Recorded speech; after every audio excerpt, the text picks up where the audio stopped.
Most of what was once the ancient realm of Egypt now rests under the shadow of Hell and the stronghold of the servants of the Prince of Greed, who has long dreamed of plundering the whole continent of its riches. Beautiful Alexandria and even mighty Cairo have fallen, their ports serving as anchorage for the heretic fleet and mustering grounds for the heretic legions as they strike both south and west. But thus far, Maman's plans to completely sweep the northern coast of Africa all the way to Mali and Axum have been frustrated, for this front is every bit as bitterly contested as the European theatre of war. Here, the heretic legions are opposed by a coalition of Nubia, Numidia, and the Solomonic Empire of Abyssinia, more commonly known as the Ethiopian Empire in Europe. They have thrown their lot together to resist the invader.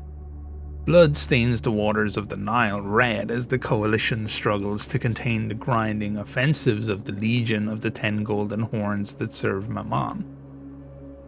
The plan of the Prince of Greed is twofold: to overcome the Holy Church's Lalibela and to desecrate and auction off the legendary relics within the churches and cathedrals of Axum, and to claim the fabled golds of the Queen of Sheba for himself, which he covets beyond any other treasure trove on earth.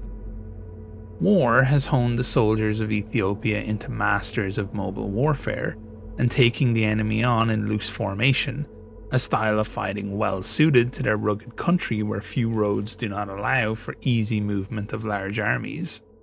Most levies fight armed with rifles, seeking to close in on the enemy to ensure the effectiveness of their volleys, while the Shiwa are the warrior elite, trained in hand-to-hand combat since childhood, and encouraged to take on lions and other fierce predators as part of their upbringing.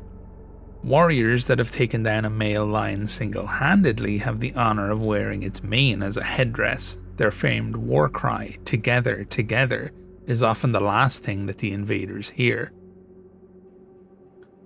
Claiming a direct lineage from the legendary Queen of Sheba and King Solomon, the emperors of Abyssinia are staunch members of the Fateful Alliance, and the representative of the African continent in the Sword Congress of Vienna. It is a matter of pride and prestige to the House of Solomon that the tide to New Antioch is met punctually. So once in 7 years, the Negerite war drums sound the kettet, the call to arms. The volunteers gather at Axum, the spiritual capital of the nation, where the Ark of the Covenant is said to be kept under the watchful eyes of warrior monks who are born to their role and never leave their post.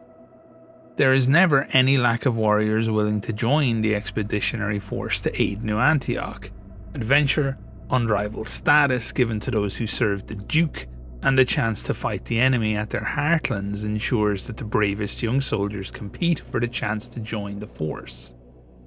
Before being accepted into the expeditionary force, all volunteers to New Antioch must make a pilgrimage to Abunya Yamata Go, the chapel that rests on a mountainside at a dizzying height of some 8,500 feet. It is the most unacceptable place of worship in the world, and the volunteers must travel to receive the blessing from the shrine in the sky, carrying their full military kit and gear. Miraculously, there have been exceedingly few deaths caused by soldiers losing their footing and plummeting to their deaths. Each one of those who have fallen have been found to be a heretic infiltrator, and their broken and rotten bodies are left unburied as a warning to those traitors who would defile the sanctity of the shrine. Once the pilgrimage is done, the forces assemble, and are laden with gold, silver, precious stones, icons, and holy relics as gifts from the Emperor to the Duke. The warriors of the Emperor march to the hidden ports of the coast that are still free of the enemy. There is no land route for the warriors of Ethiopia to reach the Principality, and the heretic fleet dominates both the Erythraean Sea and the Red Sea, leaving the perilous crossing of the Mediterranean as the only viable option.